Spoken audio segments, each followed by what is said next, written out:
Hey, everybody. Welcome to the Build Young, Grow Wealthy podcast. My name is Walida Sheree. Today, we're going to talk about a hot topic in the news, the U.S. federal debt ceiling showdown, and what it can mean for you if the debt ceiling is not lifted. Before we get started, let's review what we know so far. The current deadline has been pushed until October 18th. Treasury Secretary Janet Yellen says that if Congress can't reach a deal on new debt by October 18th, we can expect a recession if the debt limit is not lifted. Additionally, nearly 50 million seniors could stop receiving their Social Security checks, millions of parents currently receiving the child tax credit will not receive payment, and Social Security payment, veteran benefits, and salaries for federal workers would be stopped.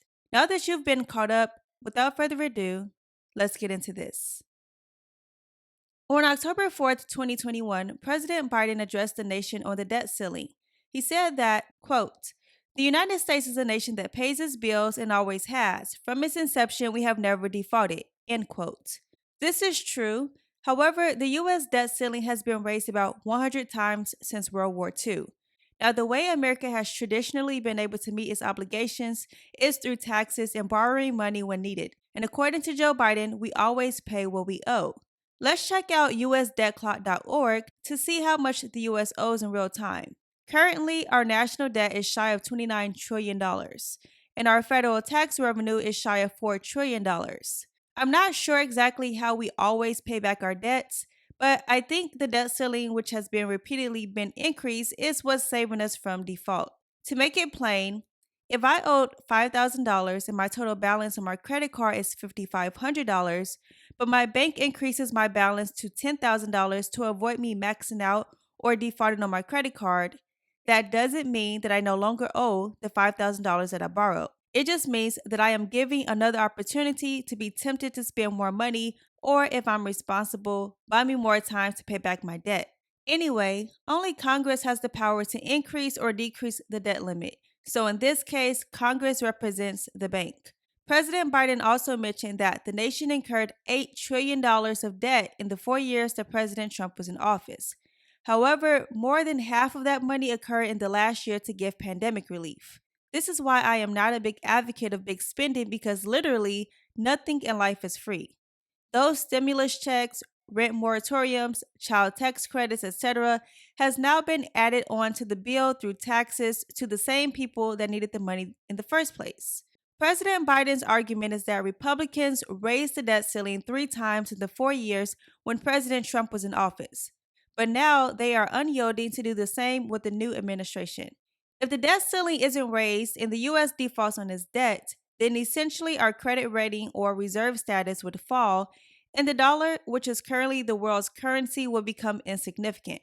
This would cause interest rates to rise in mortgages, auto loans, credit cards, and any type of borrowing to increase. President Biden also warned that in the days ahead, people may see the value of their retirement account shrink. The unspoken truth that President Biden failed to mention is that Republicans aren't really against raising the debt ceiling. They just believe that Democrats should raise the debt ceiling using the budget reconciliation. But the thing is, the budget reconciliation can take about 3 to 4 weeks before it's actually approved. The budget reconciliation can only be used by Democrats one more time, so in addition to the time frame that it would take to get approved, they also don't want to use it for this particular issue. Budget reconciliation, for those who don't know what it is a way to fast track a bill to be passed with a majority rule instead of the usual 60 votes. So the Democrats have 3 options. They can try to pass the $3.5 trillion infrastructure package or raise the debt ceiling. Or they can rush to get an infrastructure package done through budget reconciliation, but they would need to negotiate for a smaller amount than the $3.5 trillion package, which would allow them to have a smaller infrastructure package and raise the debt ceiling. In short, the Democrats don't need any votes from Republicans to raise the debt ceiling, but they are also not willing to cancel or reduce the infrastructure bill. Also, the Democrats currently don't have a majority to pass the bill because Joe Manchin and Kristen Sinema want the $1 trillion bill passed first before they would give their vote for the $3.5 trillion bill to pass. And they actually want that amount to be reduced to about $1.2 to $2.5 trillion. And apparently, during the conversation that Joe Biden had the other day, is that he is in negotiation with Kristen Sinema. He wouldn't say how much the negotiations is so far, so I guess we'll just have to wait to find out what that exact amount might be. If the two senators would give their votes, the infrastructure bill would be passed with budget reconciliation and they would be able to raise the debt ceiling. Now, I know this all sounds like a mouthful, but basically what I'm trying to say is that our Congress is a bit messy if you ask me. While they're playing around with everyone else's money, they keep getting bonuses and taking long vacations, but that's none of my business. The Republicans believe that if they don't act on the debt ceiling, the Democrats can do it, and that will eliminate the $3.5 trillion infrastructure bill that Republicans believe is a waste and will put the U.S. further into debt. So they are telling the Democrats, if this is what you want, do it, but don't get us involved because we don't want to be a part of the mess that's going to come after the $3.5 trillion infrastructure bill is passed. Now, a day after President Biden's speech, Republican Senator Minority Leader Mitch McConnell proposed two ideas for the Democrats. He gave the option that they may raise the debt limit short term from November through December.